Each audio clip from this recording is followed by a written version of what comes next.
definitely The don't guy call who me gassed him benefits up a everything from hypocrite. America, go back somewhere, flex that he's from America, but then come back on this platform and try to criticize America. Actually, I don't What a flex hypocrite. anything, sir. You don't know me. What a hypocrite. You don't know me. You want to know me, and that's kind of scary. I don't know why men want to know each other. That's kind I of want to scary, know you. sir. What You do you don't mean I want to want know to me. know you? That's scary. You're just grasping Because for you're talking straws all right now. about I don't me, want to know man. anything Like about you. that's Everything scary. I know about you, I heard on this platform. And you really listening to me, man. Like that's kind of scary, I dude. watch most of Like the shows that if you're on a show, I'm gonna absorb information that you say. if it don't I'm not apply, against let it you. I'm fly. not Why gonna are say you that worried you about don't me? say some things that make sense sometimes. I'm not against you. I'm not against you. I asked you a simple question. You got in your feelings. Don't ask me where I I'm from. didn't get my That's private. feelings That's none of your because you business. don't need to It was know a simple anything about question. another man. That's chatty patty behavior, sir. Men don't need to know about other men. I don't need to know nothing about you. Do your thing. I do my thing. I don't need to ask you your personal life. You're That's going what down that women do. pigeonhole again. If somebody No, asks a but that's what question, women do. Women say, want how to much know do you they want to know earn? about you. What's your last job you had? How many kids you got? Yeah, I never Yo, asked you any of those you questions. I beat your only wife. asked if You you were might in as well start America asking me or in that. This is Africa. what women That's the ask only me. question I asked you. And I tell them the That's the only same question I thing. Don't asked you. ask me no So questions. if you're emotional about that and you come on this platform and But talking why? about somebody I'm accent, not how dumb you emotional. sound. You're asking me questions that women ask.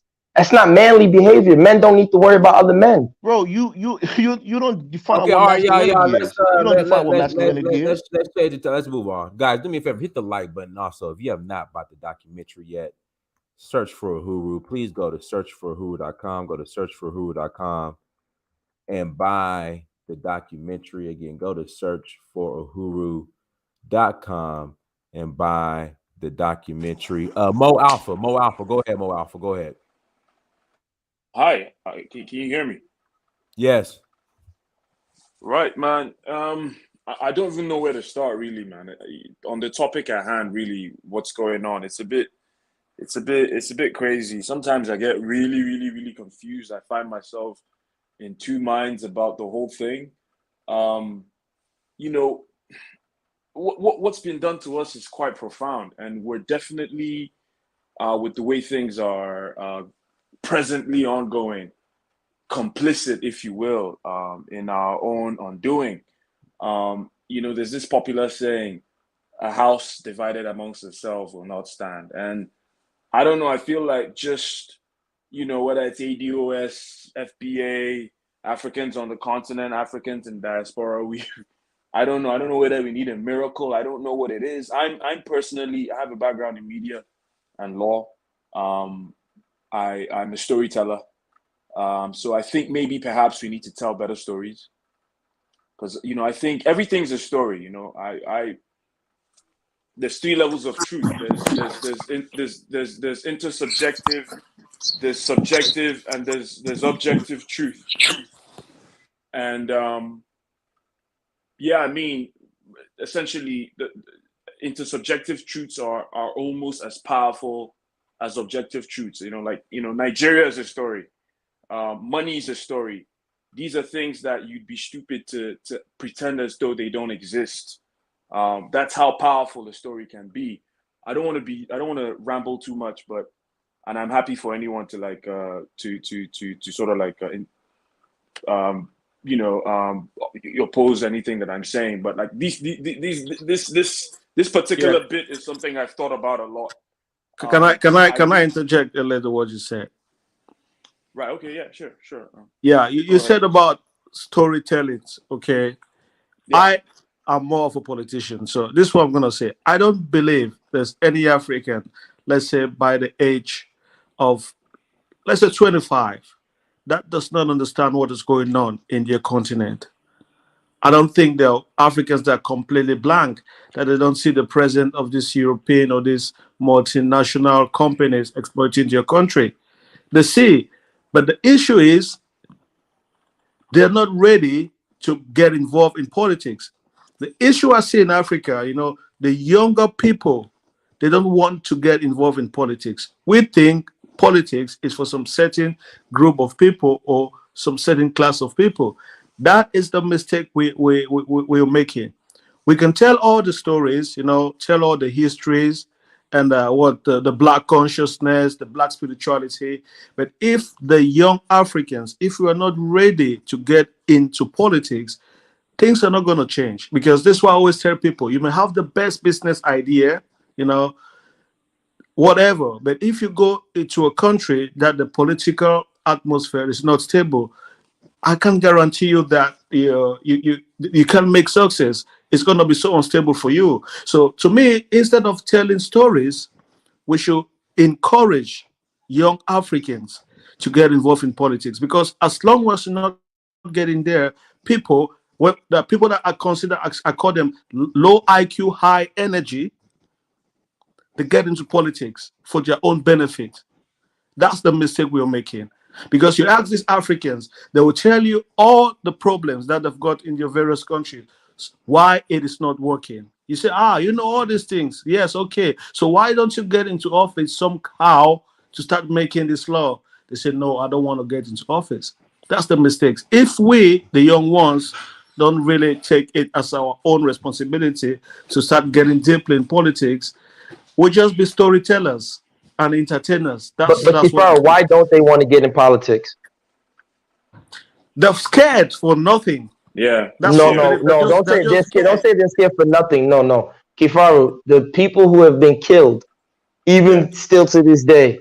Because if I take you to just Lagos right now, and I start breaking down the intrigues of politics, are you prepared to go to war? Do you have the money and the funding when the boys start fighting for votes and this, and this? Okay, Like this is the it's not what you're saying. I'm okay. not disagreeing with you, Let but me to say explain. that Let me they don't explain. want to get in because they're scared for nothing, that's false. Let me explain. You okay? So what you're saying. So you already know what's going to happen if you get into politics in a certain way. You can get into politics in a different way. You need to change and update your models of getting into politics. Don't go as you're fighting. Don't go as an opposition. Go into politics as an educator. It might be like that. You're not trying to challenge these big guns. It might take some time. Give the people some time to understand you. You're not getting into the politics to be the president in the next election. You don't do that. We know it's not going to work. You need time. The politics of education. That's what I believe.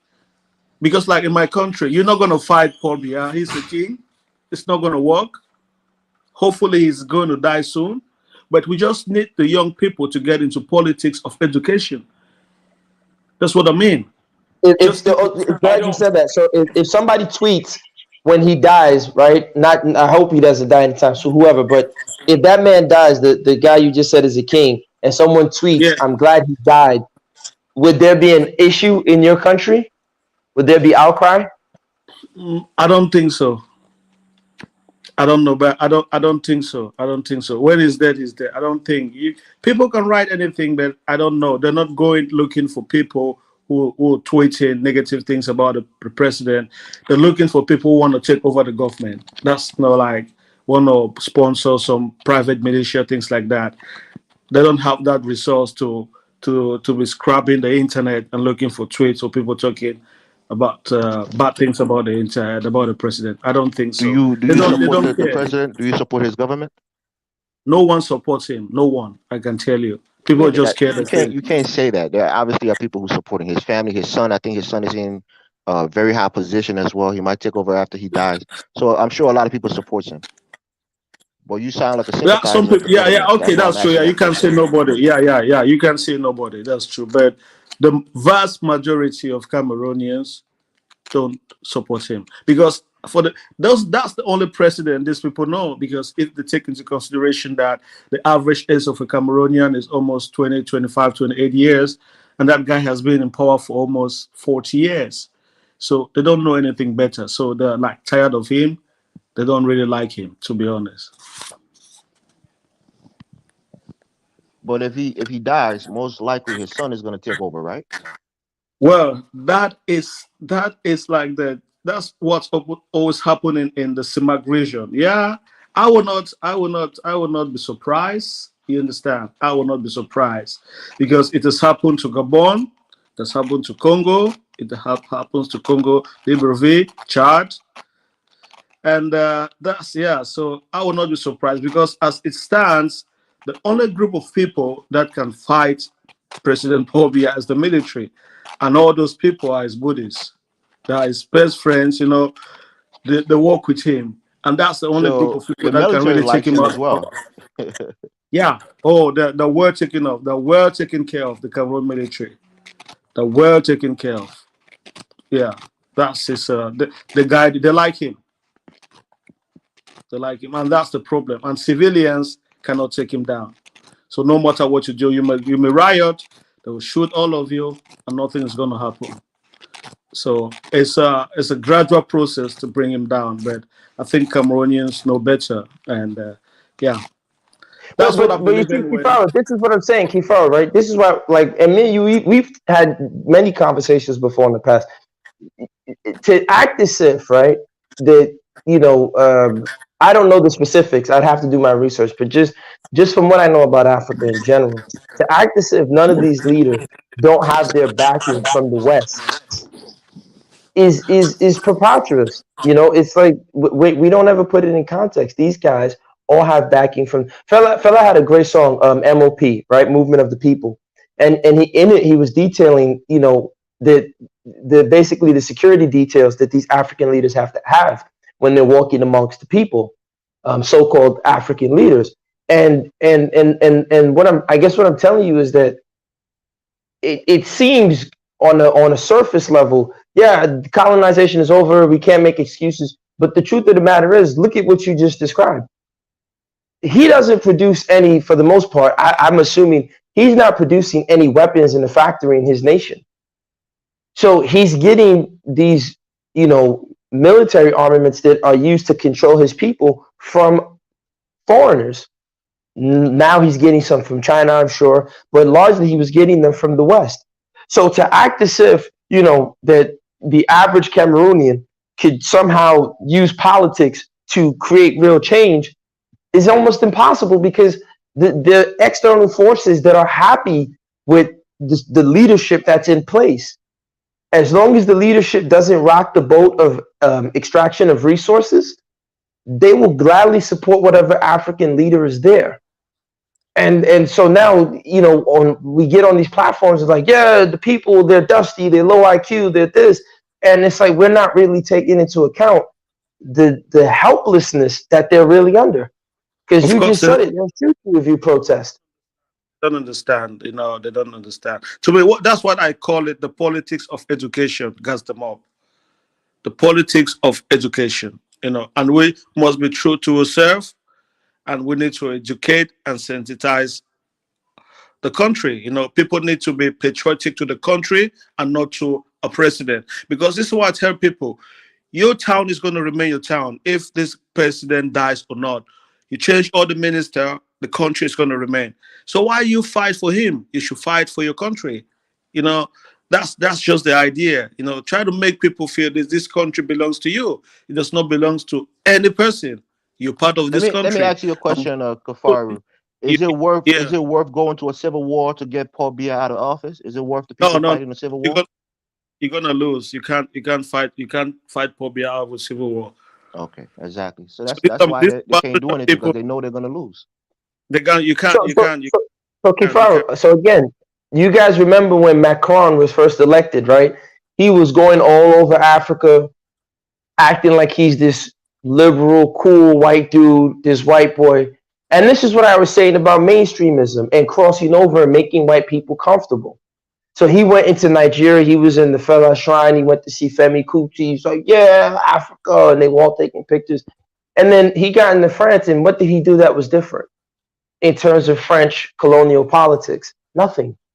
He still ran it. He still ran that French machine like the colonizers that they are.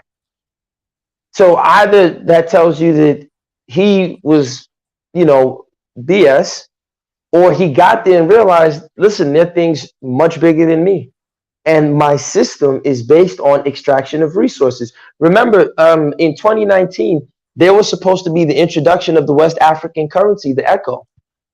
All of a sudden, the French West African countries who are being, decimated by the French policy or the policy of keeping their currency, the CFA franc, which is funny because France doesn't even use the franc anymore. They use the euro. And they were supposed to have gotten off of that policy. All of a sudden, they all backed out, stayed with the CFA franc. And, France was one of the countries that said, no, don't back away from us. Let me ask you a question. By now, West Africa should have had their own currency.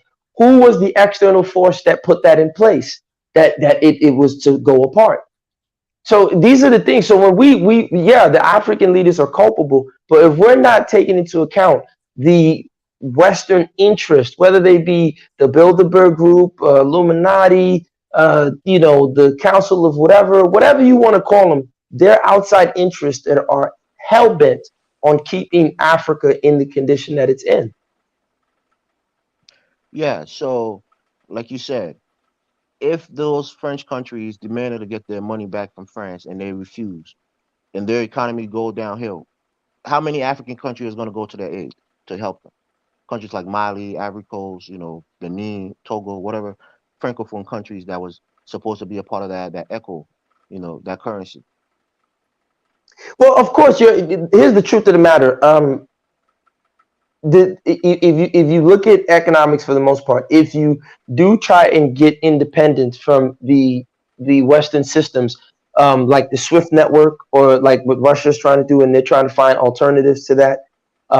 If you follow the BRICS, the Brazil, Russia, India, China, if you try to get independence, you're going to run into a problem. Almost, for example, like the West African currencies, they're not even printed in Africa. Most of them, they're actually Right. printed in Europe, Yeah, right? like my country, we print our money in Sweden, in Liberia. They get their Yes. money from Sweden.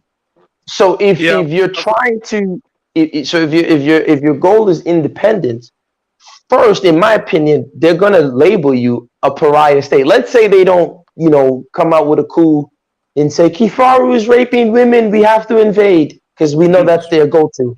They put one girl, some sellout African girl. She say, Kifaru, touch my head. Oh God, save me. She'll cry like a Nollywood film. They'll send in the Marines. They'll get rid of you. But let's say they don't do that, right? Somehow they're not able to do that. You go to a voodoo doctor, he gives you some strong voodoo. They can't do that.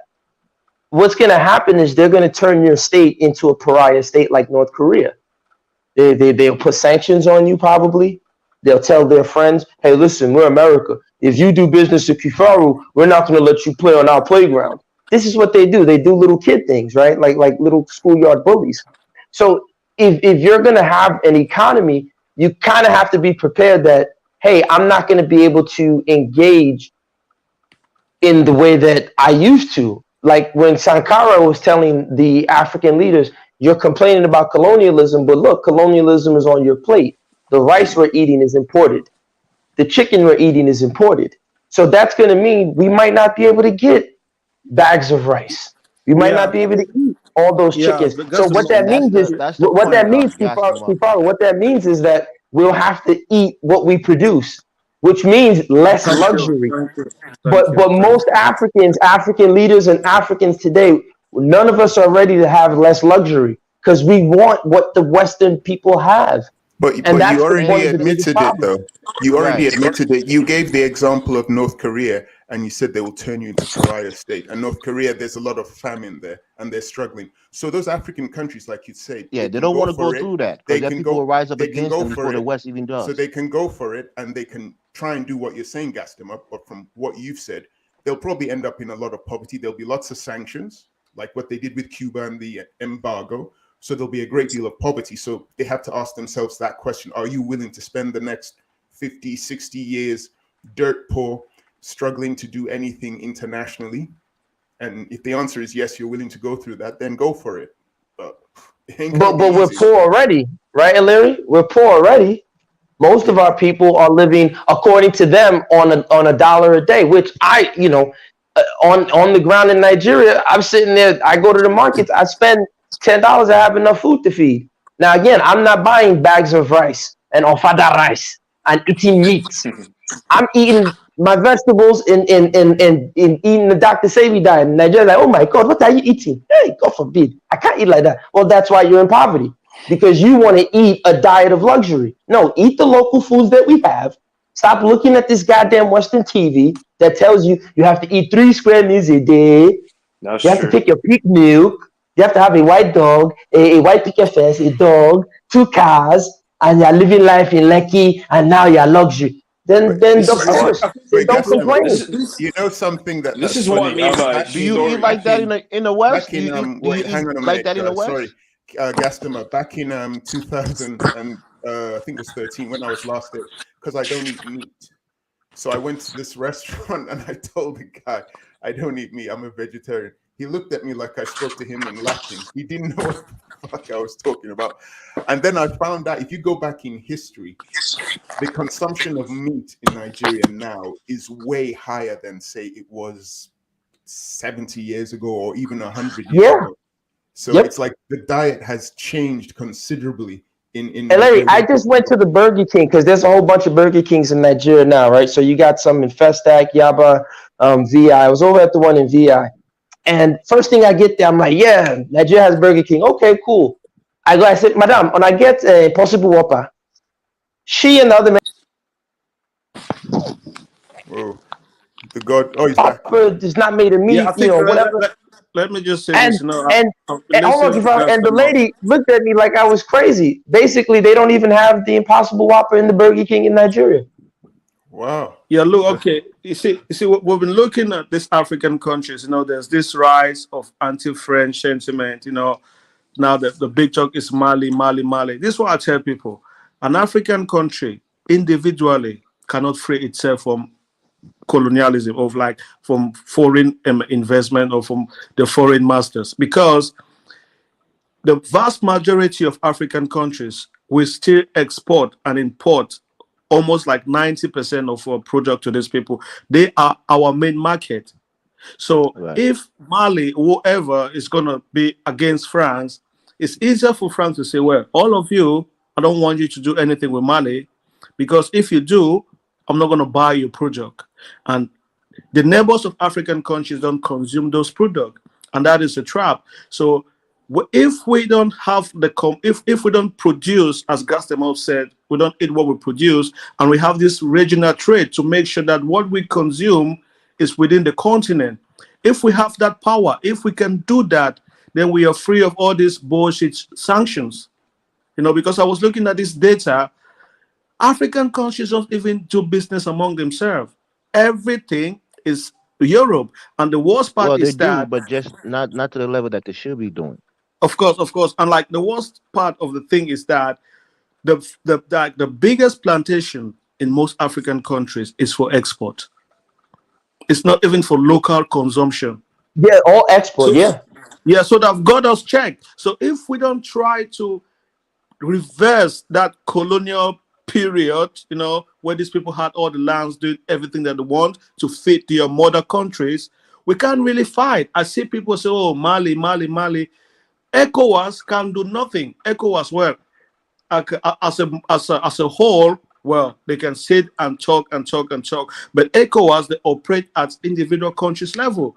Ghana is exporting its goods to whatever. Ivory Coast to France, it's to Switzerland. And these people will tell them, well, don't do anything to Ghana, to Mali. They're not. But if Ghana, Ivory Coast, Senegal, Nigeria were exporting and doing trade among ourselves, we don't need this West, then we can just say, okay, let's kick them out, all of us. It'll be easy. But if we But can't do Safar, that, we did that. Okay, for how? example, the trade routes in West Africa, right, prior to colonialism. If you look at the trade routes, the ancient trade routes, we had the what built Africa's wealth. When people talk about the empires, alleged empires of Africa, it was intra-Africa trade. When colonization came, you just said a great point, how everything was now, production was now rerouted to ship and extract resources from the continent to the mother colonies, right? So what has to happen is we have to rebuild those old trade routes or And trade find what? new And trade trade what? routes. Salt And and spices. I'll give you an example. There was an article, I believe in 2019 or 2020. I think it was Nigeria and Niger. There was like $1 million or $2 million something, and they used cows, literally. They didn't use any currency. They swapped with cows. Now, I'm not saying that it's feasible 100%. That's going to be somewhat difficult. But I do think with the type of technology that's available now with blockchain, with crypto, with with all the technology that we have available, trade by swaps, right? We can create swaps in some sort of asset swaps. That's more possible now because I can sit there and quote, for example, let's say I have 40 cows and you have some sort of industrial good that I need. We can figure out the actual value and we can make that swap. So we can say, okay, your thing is valued at, $500,000 and these cows are valued at $500,000. I'm going to swap you, or I'm going to put it at this location and we'll figure out a way to swap and exchange this. So you're And talking that about can be done. international trade, Adam, international No, can I I'm trade say talking amongst countries I'm with talking cows. intra-Africa trade. That no, Africans can trade like that now. No, to Gazamo, I Yeah, don't think that's that's way backwards. yeah, it's back. I think Oh, well then, Houston. okay, so if you're saying that's way backwards, if you use their system, remember, this is what Russia is facing right now. When they used their system, they came out and said, okay, we're going to take you off your payment system. They can deplatform you. So if you use their we can system, build our own internet-based system in Africa. That could be something where we can do that as we Africans. can, but we don't have that as of yet. Like even the banks, if you walk into an African bank right now, they still have notebooks keeping records. If there's a fire in any bank in Africa, particularly in Nigeria, the records are gone. What bank? Come on, man. You think I'm lying? Okay, wait. Tell anybody to put it in the chat. Tell anybody who has been to a Nigerian bank to put it in the chat if they don't see notebooks, thick notebooks, where they're keeping records. Are backed up in some computer. I mean, when Yeah, I don't I'd know. imagine so. When I go to UBA, they're using everything's done on a computer. Of course. Wait, I'm saying, have you not seen the notebooks though? Are you saying that you don't see the notebooks? I've seen the notebooks. I've seen the notebooks, but I agree that they're probably backed up as well. Yeah, no, I didn't say they're not backed up. I didn't say that they're not. But what I'm saying is that again, to the cloud computing and the cloud storage cost a lot of money. So even okay, put it like this: Amazon. Hold on, Amazon. Let me just say that. Amazon. Wait. We purchased them in storage room. There's nothing wrong with no, that. but hold on, Kifaru. Wait, Kifaru. Slow down. Listen, you're still gonna end up. It's like this guy said in Boardwalk Empire. Chalky White's character told Narcisse, no matter where you go, you're gonna run into these white boys. If you say, okay, I'm going to use the cloud system, we store everything. Guess who is the largest manufacturer of clouds? Still European and American companies. Amazon and Microsoft and these other companies are the largest producers of cloud software for us. So you're still going to have to run to these Europeans and Americans for your cloud American storage. control internet IP addresses. They're the ones that are located. So this is what I'm saying. So that's why I said, you're saying, look at what you said. You said the idea of using the trade routes is backward, but it's in that backwardness that we can create creativity that allows us to find new alternatives. But if you guys keep shunning the backward past, oh, that's the past, that's backwards, that's dusty, that's low IQ, then we're never going to find real alternatives. So if I want to buy something for Liberia, I have to buy it with cows from Nigeria, huh? No, come on. That's again, I said there's blockchain technology, and no, I didn't say trade by barter because what you're saying is just trade by barter. No, that's your assumption. Again, you're assuming that it has to be a spot trade. Remember, I said it can be an asset swap. For example, there are all types of interest rate swaps and all types of derivative swaps that are happening right now as we speak. As a matter of fact, the derivatives market is the largest market in the world. It's trillions upon trillions of dollars. And these are just little swaps where they're trading, based on different values on a daily basis. Now, I'm not an expert in this, so don't quote me on this. But what I'm saying is that if they're doing that, we can do the same thing and scale it down to our level. That's one way we can start finding alternatives to what they're doing. But if we're going to resist them, it's like the feminist Audre Lorde said she wants to use the master's tools to fight the master. How are you going to use the master's tools to fight them? No country has successfully done that. Yeah, Japan is great for Japanese people, but look at Japan. They have been reduced. They don't even have sex with each other anymore. They have zero population, negative birth rate. Look, they don't even want to sleep with each other no more. Is this what you guys want for Africa? Gas them up. Listen, we don't need to reinvent the wheels. That's what you're trying to do. We don't need to reinvent the wheel. We can copy and But if you don't reinvent the wheel, you're gonna be. But if Kafaru, listen, what you're trying to do is you're trying to find a way to create some sort of, I can redecorate or interior decorate my prison. No, if you don't find a new wheel, you're always going to have, even if you get, if you do what you say with the wheel, guess what? You got to go back to them for your maintenance. I'm trying to divorce from them completely. If you don't divorce from them completely, you're always going to be a slave to them. That's what I'm trying to say. I think we might need a new planet for that. Right. Yeah, there's no way we can fully divorce from them. It's late. We need to know how to work with them. Because if you're going to talk about divorcing from them, that's fine.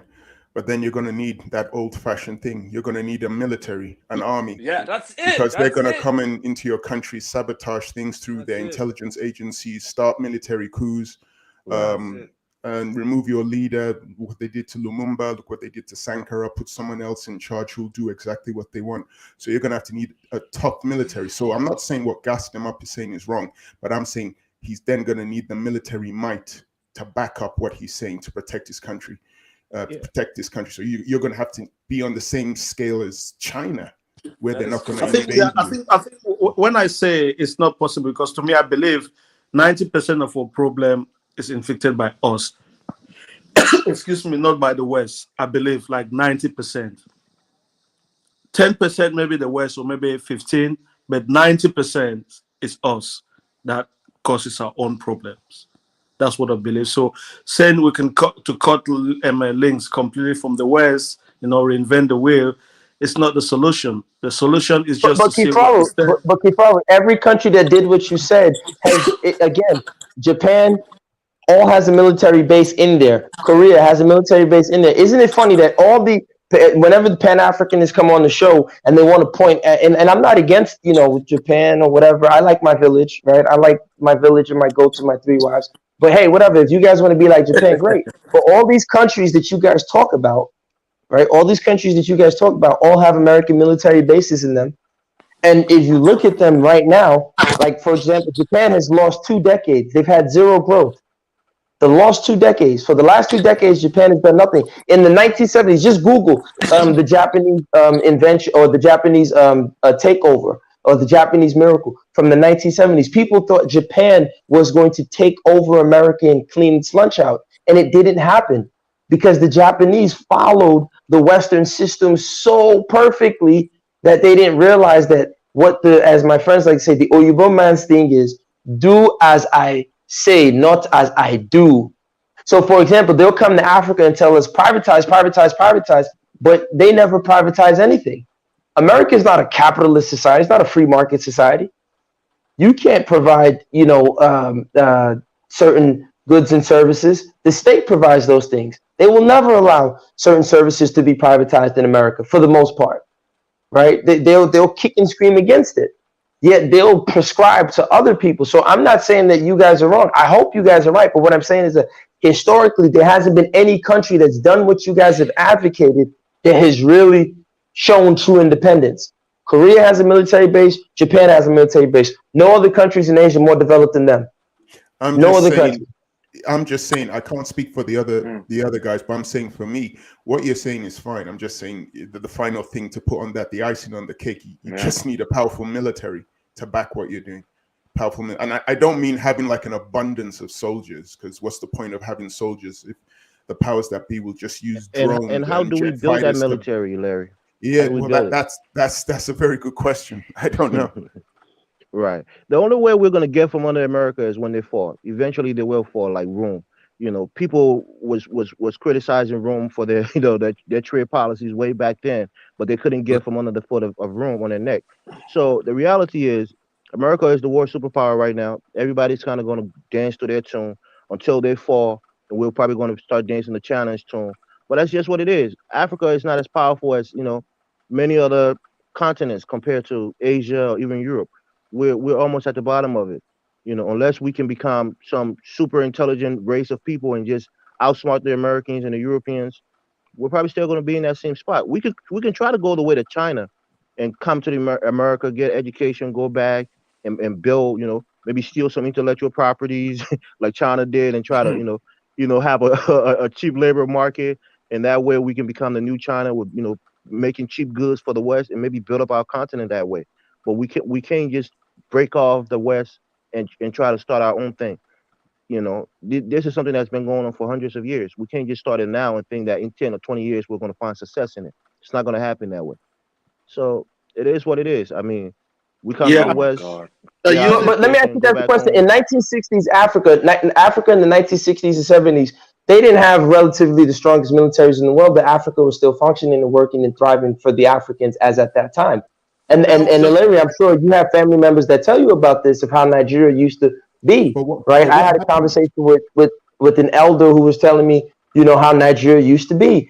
And so what I'm saying is that I agree. Yeah, we definitely need a strong military, but to say that without a strong military, we can't necessarily, develop. Again, it No, from what no, I'm looking at. that's not what I'm saying. Yeah, That's go ahead. not what you're saying about the 1960s. True, it's true. But what happened? They followed what the West was saying, and what happened, as you said, their economy prospered to the extent that I think at one point, either in the 60s or the 70s, the naira was worth more than the pound or something, or it was on the same value as the pound. These countries economically were catching up with their colonial masters. So the colonial masters had to find a way to sabotage that.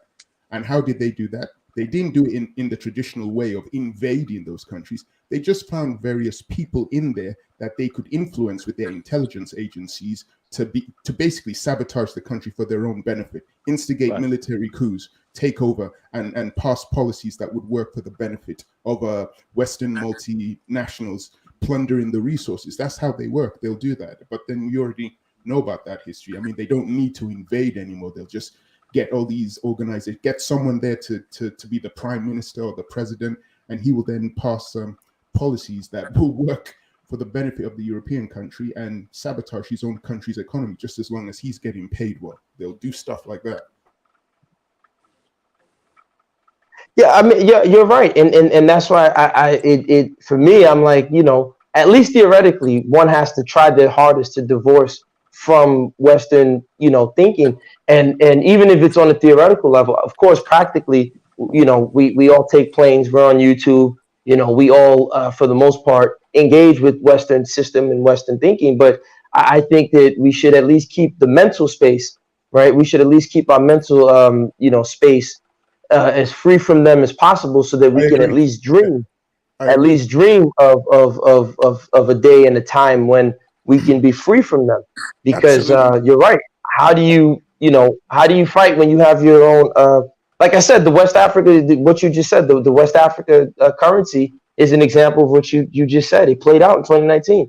West Africa right now is supposed to have one single currency, the Echo. And that was sabotage. Like no one talks about it. It was just genius how it's been, swept under the rug. No one's And even I thinking want to about it. ask you. I want to ask you. What was it supposed to be backed by? What was going to be backing it? Well, they don't know, but it was supposed to be backed by euro, so it made no sense. Again. There you go. Well, it was. I don't know if it was supposed to be backed by the euro. You'd have to send me that information. I didn't read where they said they were supposed to be backed by the euro, but it was France that said it was going to be backed by the euro. That's why.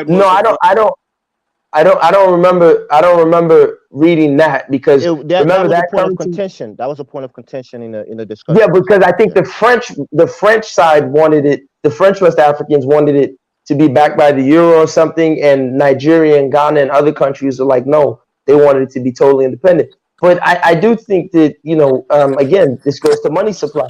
So if you're able to control your money supply, you can, control inflation to a degree, right? Whether you're supply side or demand side economics, whichever side that the central banks want to go to. But I think it would have been good, because it would have kind of forced the central banks to be more independent. Because right now, if you look at Africa, the central banks are tied into politics.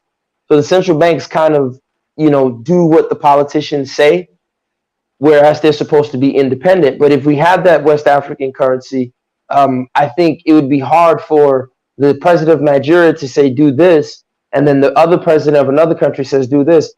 So the central bank as an institution, if they had that central currency, would be a little bit more independent, because you have to do what would be good for all West Africans. You can't just do what's good for, the president of Ghana during his election time. Exactly.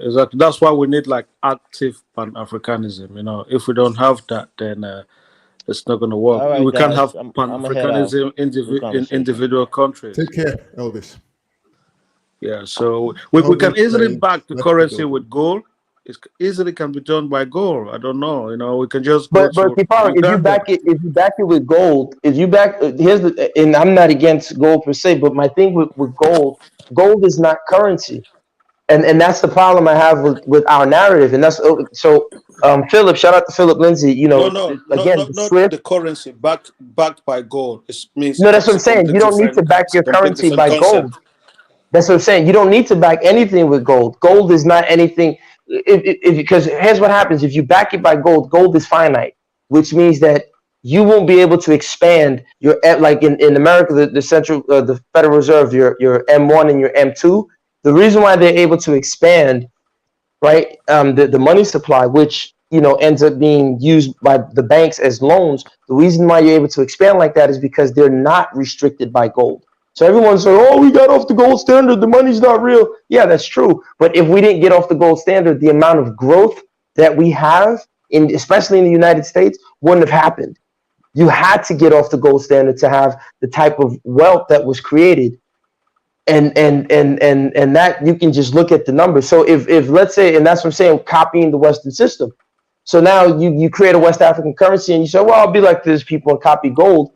Well, then you've limited your ability to expand your your money supply by the amount of gold, which it may be a good thing because you don't want inflation. You don't want too much inflation. But at the same time, you do want to be able to stimulate growth in the economy. And so this is why I was saying, like, Russia is learning this the hard way.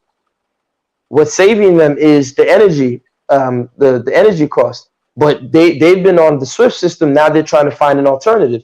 So that's what I'm saying. Like, when I was saying we can go to swaps, asset swaps in Africa, especially African countries, you guys are saying trade by barter. No, that's a false premise in economics. That's how they actually keep us trapped. Because how do you think Mansa Musa built the largest trading empire that we ever saw that allowed him to create the most wealth? He didn't do it. What bank? Mansa Musa did not Wait, create what wait. gas I the know. mob. Hold on. Wait. I know you guys don't like Mansa Musa because he went No, on no, no, no, no. pilgrimage. He That's did not okay. create word. He inherited word from Mansa Keita Abubakar. No, but my point is, whether he inherited or not, that region was thriving upon trade, right? And that trade did not include banks. Keep in mind, even for example, in West Africa, even though they imported it, nobody was using gold as a currency. They used cowrie shells. So currency can be anything that the people agree upon. So It's what a I'm saying is story. that yes. So what I'm saying is that with Mansa Musa or the Mali Empire, trade, and it's not specifically spot trades, it's asset swaps that allowed them to build such wealth. And we can take that same approach now, especially because we have the blockchain technology. But we just have to be creative. We're not being creative. We're still looking at their playbook. And if we look at their playbook, then we can only play by their rules. So what I'm saying is let's step outside of their playbook and let's reinvent the wheel. Yes.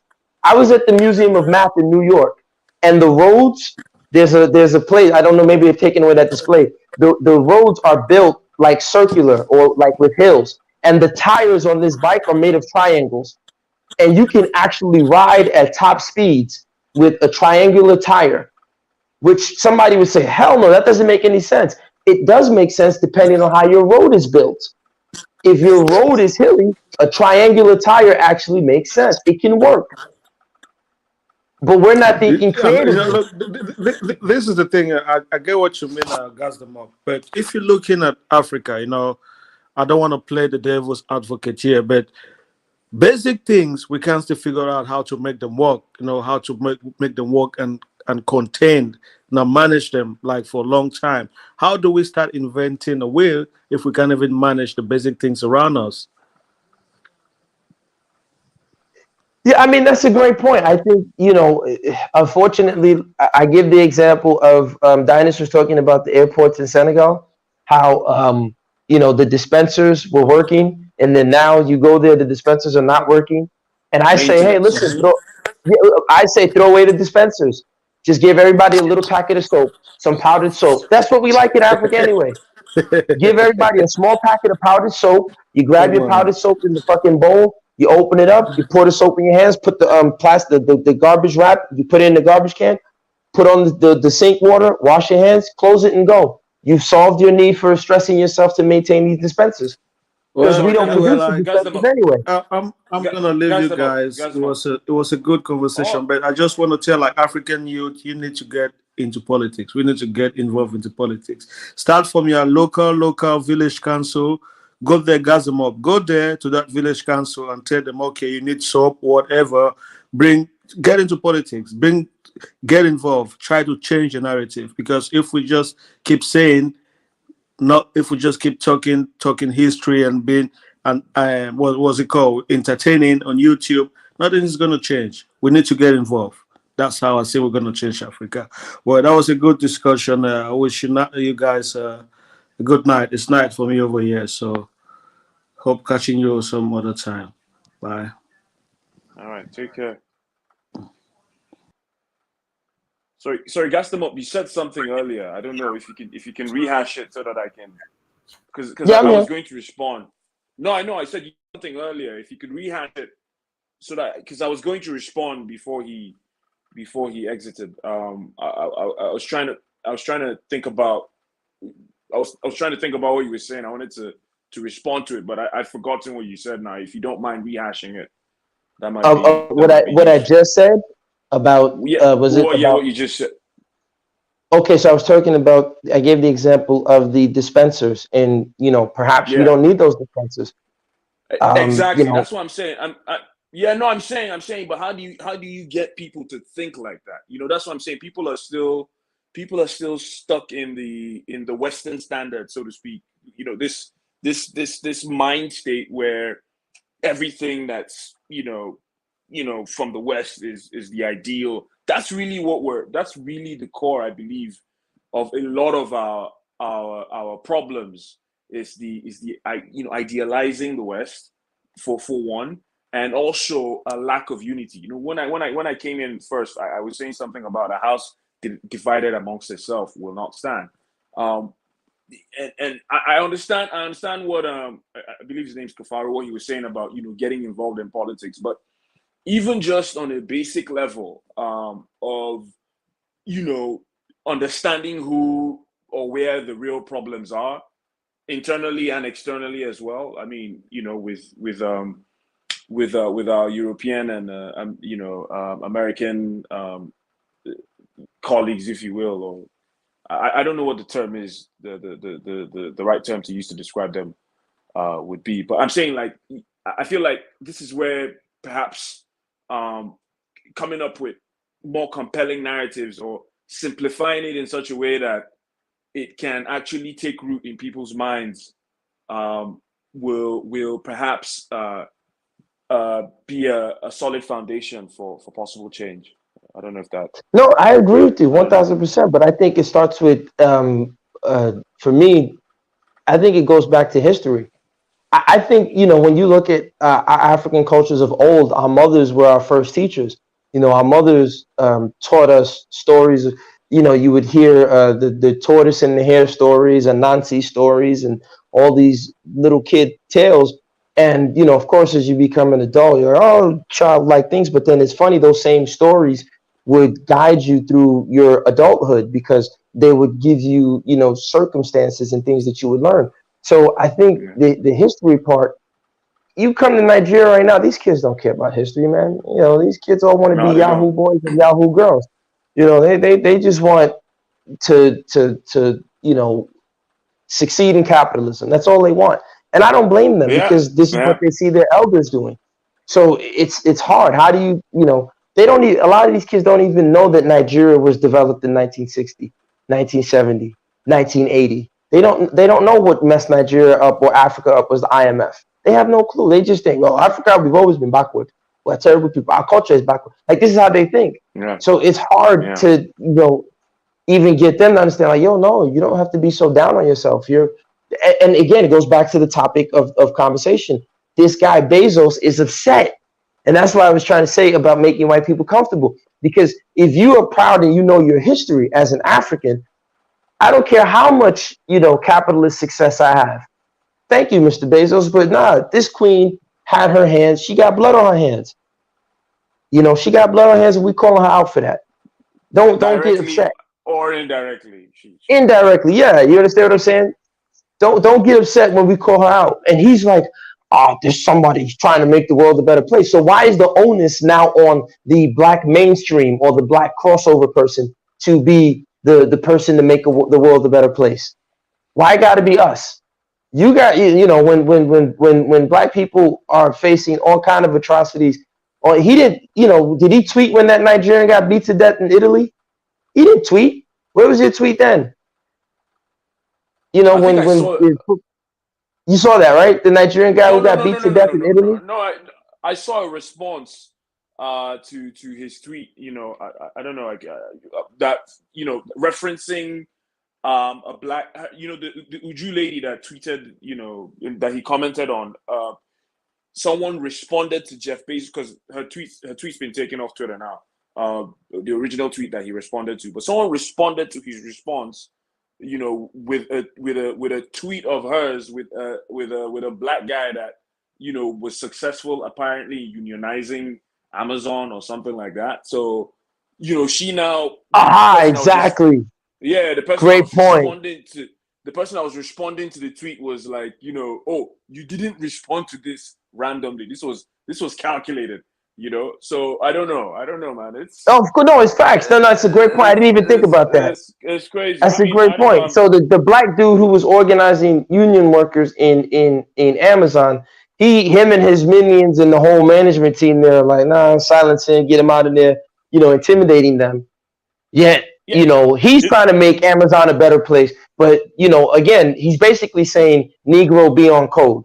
I've given you success, be on code. How dare you try to, you know, be woke after we gave you this success? And so this is, you know, deals with the devil, these Faustian deals, right? Because at the end of the day, it's like, this is what happens. False is a good analogy. Exactly. It's crazy, man. I'm not too familiar with his Twitter, like, you know what it's like. I've been off Twitter I did detox for like 2 years really. I'm just recently now joining back on the platform.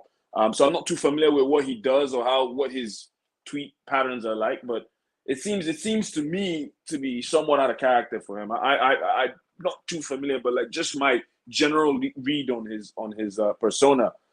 So I mean, I was a bit taken aback when I saw it, but I get where she's coming from. I really do. I don't know that you know, essentially perhaps is the best approach. You know, I understand. I can't tell anyone how to grieve. You know, my family was affected by the war. You know, by that war as well. I'm from all over in Nigeria. I've got like roots everywhere. So essentially, like my father's people were killing my mother's people at the time. So to be quite honest, so I can understand where she's coming from, and I can understand, you know, the grief, because you know the whole thing about after the whole thing, no victor, no vanquished, and they gave them 20 naira and all of that. So it's crazy. It's crazy. And I don't know with people saying, you know, we shouldn't, like, I like Larry's point about Nigerians not being able to win, you know, damned if you do, damned if you don't, you know, that type of stuff. Now that we're talking about our own, because our trauma is similar, but it's not the same. It's not the same, you know, the trauma that we as Africans on the continent have with colonial powers is similar to that of, our brothers across the pond, if you will, you know, and you know the states, but it's not the same. You know, it's not the same. They're related. They're quite distinct. And now that someone's talking about her own pain and being an activist, you know, she's getting severe pushback. I really don't know what the way forward is. You know, really, like when you think about it, you know, the point of military might really is really what it all boils down to, because I don't know, I don't have the facts, but how much money does the US spend on military? That tells you. They're the largest. They spend the most. There we They go. spend the most on military. Tells you. But you know, that's what I'm saying. we don't even have the capacity to spend on proper infrastructure. I mean, particularly in Nigeria. So, and if you look at Africa, especially Nigeria, they've purposely kept the security forces underpaid, underdeveloped, and understaffed because they were afraid of coups, right? So now they've kind of shot themselves in the foot because now that they're facing all types of internal and external aggressions coming from the north, right? The northern part of Nigeria, Zamfara is literally the murder capital of Nigeria, right? And actually, the Fulanis and the Awusas are killing themselves in Zamfara. No one talks about that. You know, it's literally the murder capital of Nigeria, and the security forces are not. You know, they're not prepared. They don't have the infrastructure to really go up against them. So it's the Air Force, but you still need boots on the ground in order to finish off any type of military campaign. Again, I'm not a military strategist, so I know those who've been in the army will be able to talk better about it. But yeah, the Biafra genocide, as I call it, she had every right to voice her opinion. It's no different than with Ethiopia when the Pope was blessing Italian bombs to drop on Ethiopia. He was praying, "Oh, Spiritus Heavenus, yeah, good job, kill Ethiopians." So Ethiopians should feel happy if the guy died. No, they have every right to call him every kind of SOB and scumbag. So, but again, with the tweet that he writes out, he's trying to admonish her, and it's this paternalism that Yeah. like I always it's this Joe Rogan type thing. I say these white boys got this role down packed. They come across, it's not about race, man. It's just about rich and poor, man. I like humans, and if you fall for that, okie doke, hey, I'm not mad at you. You know what I'm saying? But in 2022, you should know better. Get your money, stack your bread. I'm not telling you to go to your office job and be woke and keep it real. What was that Dave Chappelle skit where the black guy kept it real and had a nigga moment or some shit, right? And he lost his job and lost his career. No, I'm not telling you to do that. But don't be a fool and think that you can't get replaced at your job. All right. Like Hey, they can't we'll go ahead and close out. But hey, everyone, thank you so much for joining. Like, share, subscribe. Make sure you buy the documentary. Go to searchforuhuru.com. Buy the documentary. Until next time, family, Dynasty Mirror, Search for Uhuru. We out.